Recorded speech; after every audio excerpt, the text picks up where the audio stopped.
Hello, all my chess friends.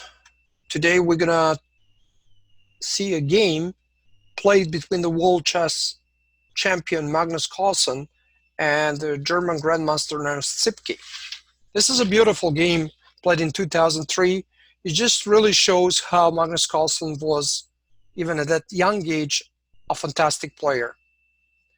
This is a brilliant attack that has a complete foundation on idea that when the kings are on opposite sides, you should attack and try to launch the pawn storm. I wouldn't say much more about the game. Let's go and see it.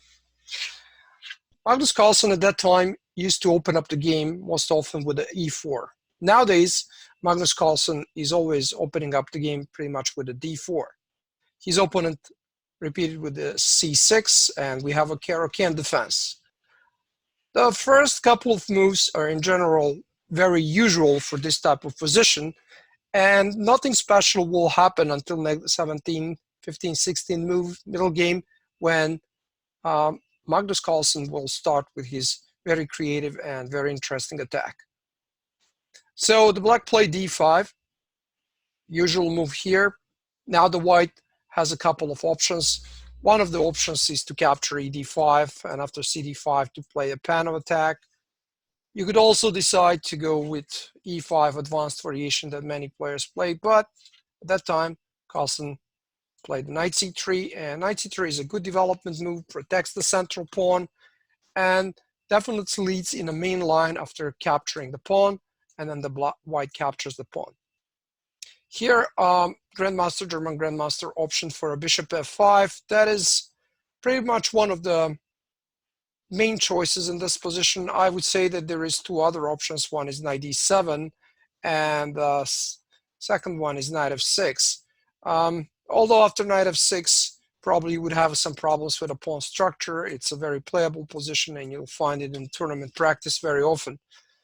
Main move definitely here is a bishop f5, and after that we have a couple of interesting choices for a white, but definitely line that you want to go with here, it's knight g3, and that was played in the game. Knight g3 attacks the bishop, is forcing him to retreat, and now this black bishop has only one natural spot, that's a bishop g6. It's a natural place for a bishop on one of the longest diagonals on the board. And if white wouldn't have a move h4, it would be complete nice and great position for a bishop, very safe position, right? After h4, there is a clear threat. A clear threat here is h4 and h5 and threatening to trap the bishop. Now what black should do here? f6 doesn't look very good. I mean, it makes space for a bishop to retreat back, but it just doesn't look right. And in general, you don't want to open up this diagonal before castling. h5 was played here in a couple of games, but it feels that this bishop then becomes insecure a little bit, and very interesting line would be knight h3, threatening knight f4 with a pressure on h5 and pressure on g6, where the black definitely can respond with e5, very strong counterattack move. And then white would have a choice between taking on e5 and playing this position with a upper pawn, but not a great development, or in general you can play less risky and play a move like a bishop e3, where after knight d7, I would say bishop d3, take, queen d3, e4, bishop d4. This position would be completely okay for white, even although this pawn is hanging, but you can pretty much be sure that that's poison pawn. Black is completely behind in development, and it would be easy for a white to create a very strong and powerful initiative. Let's rewind back.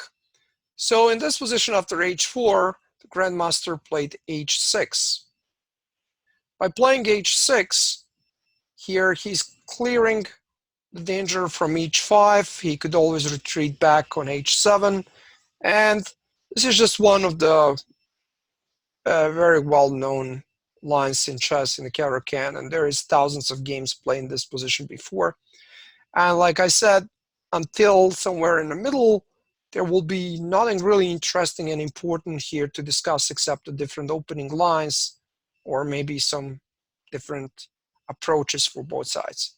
Black played knight e7, pawn attacks the bishop, bishop moves into the corner, and now white goes with the bishop d3. Very often this move is played here to trade up the bishops and to make it flexible for a white to castle on a short side or on a queen side. Pretty much forcing the black to take the bishop because, of course, you're not going to let white bishop capture here, and then you will be forced to take it back with a rook and lose your castling. The bishop captured, queen captured, and we have e6. So far, we can say that both players are developing properly. There is no big mistakes in development. Neither you would expect that from such a strong players, correct? Black position is very solid. His pawn structure is very solid. He gave some space over the central line, over the fifth rank, but just because he's flexible and solid, it's going to be very easy for him to fight back into this game and create counterattack with a c5 later on. Bishop f4, knight f6, castling.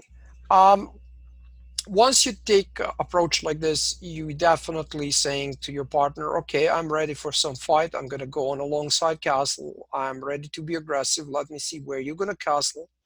If you go to the short side, we already know that when the kings are on opposite sides, one of the main ideas is to go for attack. So when the kings are on opposite sides, you're trying to raise a pawn store or to open up the enemy defense with a pawn sacrifice. While we cannot say that German Grandmaster was very afraid of the Magnus Carlsen, who was at that time a youngster and not so famous like he is right now. So he actually decided after this couple of very obvious development moves to go with a castling, and in this position pretty much all fireworks going to start very soon. For a moment we're going to stop and we're going to discuss this middle game situation in which clearly material is equal. There is no clear-cut advantage here. Black played very solid. He took a risky approach in castle on a short side, but probably because Grandmaster at that point thought, well, this guy, this kid, I'll find a way, I'll deal with him. And if he knew what's going to happen in the rest of the game, I'm pretty sure he would make some different choices. But then we wouldn't have such a great game to check. Clearly, when the kings, like I said, are castle on opposite sides, your first choice is to try to go and attack your opponent king, if you can do it. If you can't, then you definitely want to be sure that your king is safe and sound, in a sound position where nobody can really approach him, right? No black pieces can approach, no white can piece approach the king. So what I'm trying to say here is that if you cannot attack, better be sure that your king is at least safe. So how the white can attack here? Well, clearly we want to push the pawns. We could think about some bishop sacrifices on h6, but that's not natural, and it would be very, very easy for a black to defend them. When the pawns are up the board like this, h5, g4 becomes a very valuable and interesting idea. Carlsen played knight f6 in this position, but even if he played a g4, that would be interesting idea with probably a very, very powerful attack coming with a rook on from d to g1 and trying to go towards the black king on g8. It was capturing on f6. Magnus Carlsen's partner captured knight f6. And now direct g4, like idea, probably is not such a good move because after knight g4 and you try maybe to go rook d g1, the black can at worst play queen f5 or maybe f5. Knight f2 should be interesting move, but don't forget that after knight f2, queen f1, knight h1, so knight f2, queen f1, knight h1, it becomes interesting because the white can go like with a move bishop h6. On a bishop f6, you might even go bishop g7 and h6. So therefore, playing a g4 in this position is quite risky for a white. Magnus Carlsen options for a move knight e5 with idea to prepare the g4 move because the knight will be protecting that, right? Also, knight is very centralized here. His opponent plays a rook a d8, and there is a clear and obvious reason why someone is playing a move like this, because he's putting you in a pin. You're pinned, this pawn cannot move, and your next move for a black is definitely c5. So if you check this position through computer, I think the best option for a white here is queen g3. And the position is slightly bit better for white or equalish. But Magnus plays queen e2. He's not stopping from his idea of playing g4. And what is even more interesting, he's preparing completely a different, surprising, and pretty much unexpected idea right now. If his partner was more into this, more focused, and maybe even better prepared, he would play a move like queen b4. After queen b4, the queen would connect with a bishop, and there will be some different ideas with a queen b4. But what happened in the game, black played c5. After c5, that looks like a logical move, that looks like black is counterattacking, that looks that everything works, white play such a surprising move here that when I watched this game for the first time, I was very confused. I actually didn't see this move coming. Knight g6. On knight g6, while it looks like logical, oh, I'll capture the pawn on e6, right? I'm going to give a check and get the bishop back.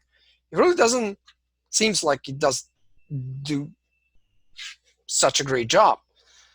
Black was under the pressure, and when you're playing in a chess games, it's very important nowadays, much more than before.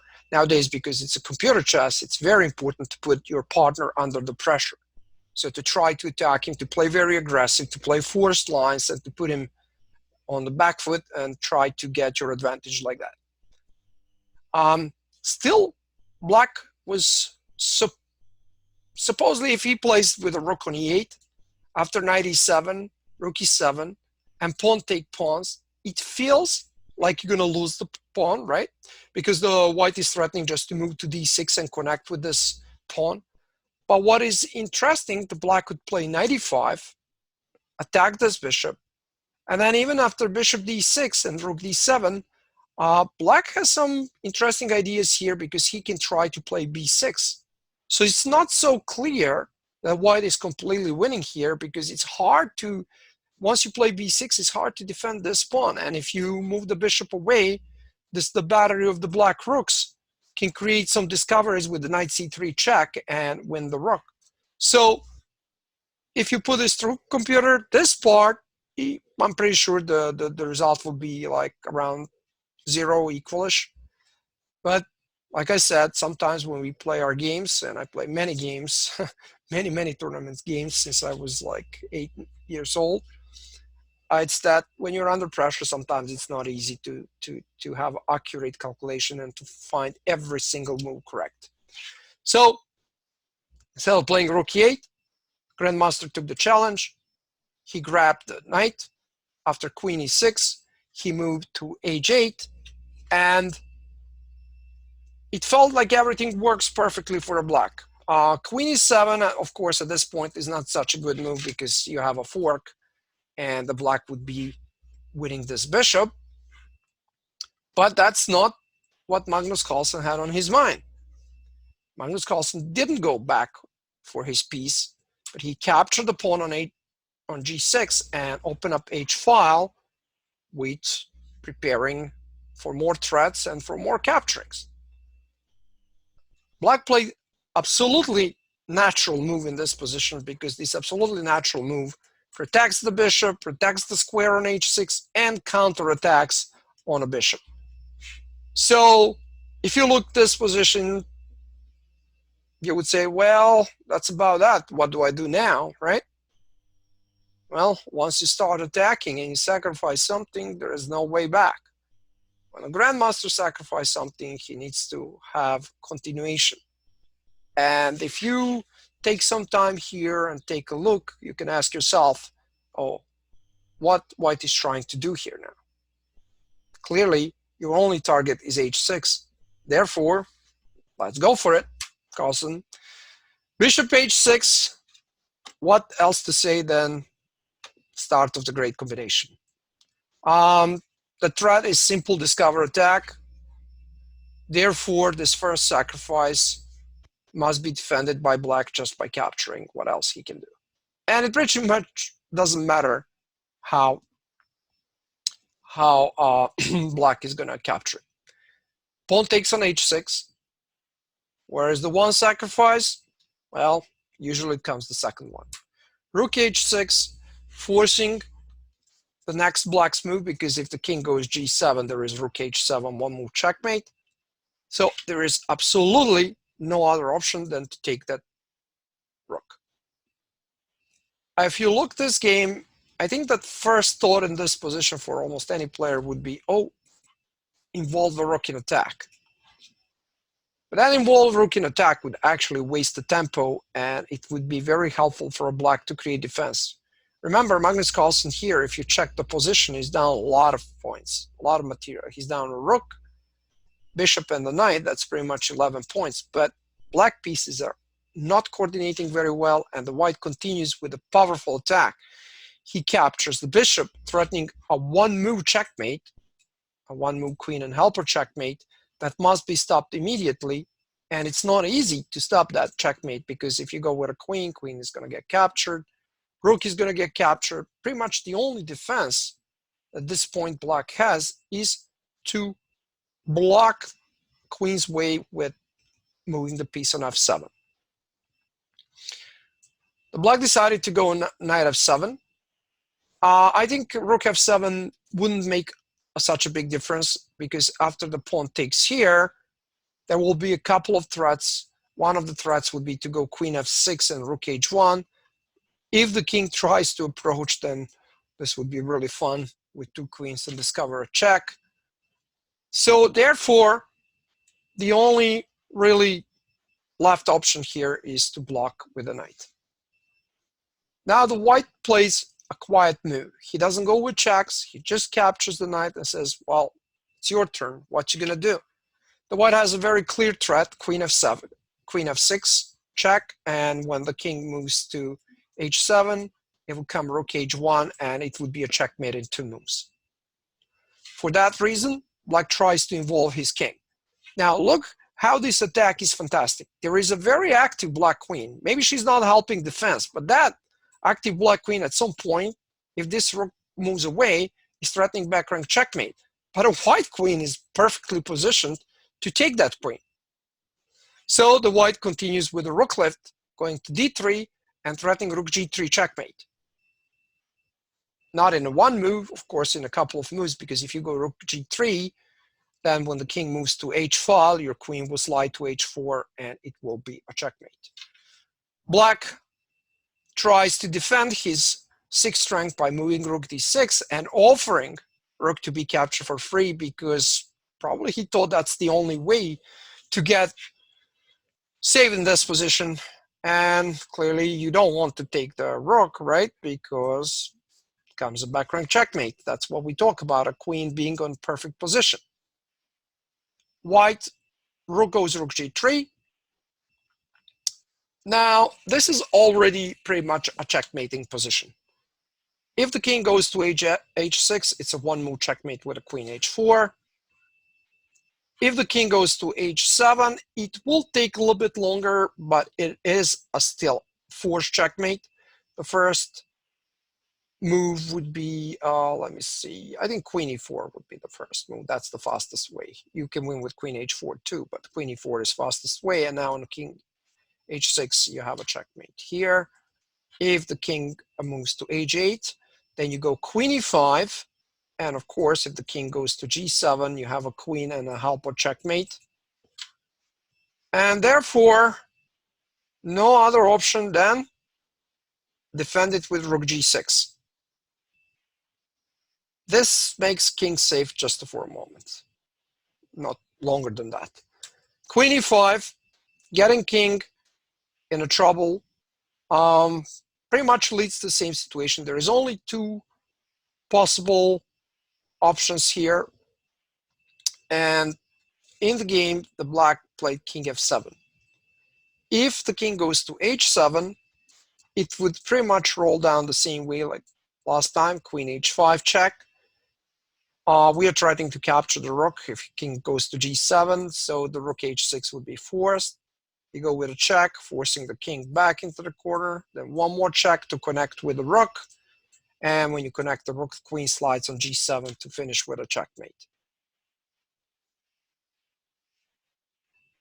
In this position, king captures on f7, and the game was very soon over. Queen f5 check. Here Grandmaster decided, well, I guess he had it at that point, and he wanted to allow the youngster to have a brilliant game. So he blocked here with a rook, and the game was finished with a one-move checkmate on d7. Fantastic game, but even if you're wondering what would happen if the king tried to move away, it's pretty much very easy win. That would go like something like rook e3 check, and now when the king moves to, it will be the same result, same move on d8 or d6. The queen can go with a check. When the king moves away, you don't even need to go for a checkmate. It would be very simple to just give a check, and if the king tries to run, capture here extra rook with a check, and with so much material, the game would be over. Therefore, I think we should congratulate Magnus Carlsen for this fantastic game and creating this magnificent attack. Magnus Carlsen nowadays is a world champion, and he does it as well as he used to do before. I hope you enjoyed this game, and this is one of the nicest and best games that I watched recently. I hope you liked it, and if you like it, please subscribe to our channel. We'll try to post you with some new games, some new material, and good luck everyone, and I hope you will enjoy it.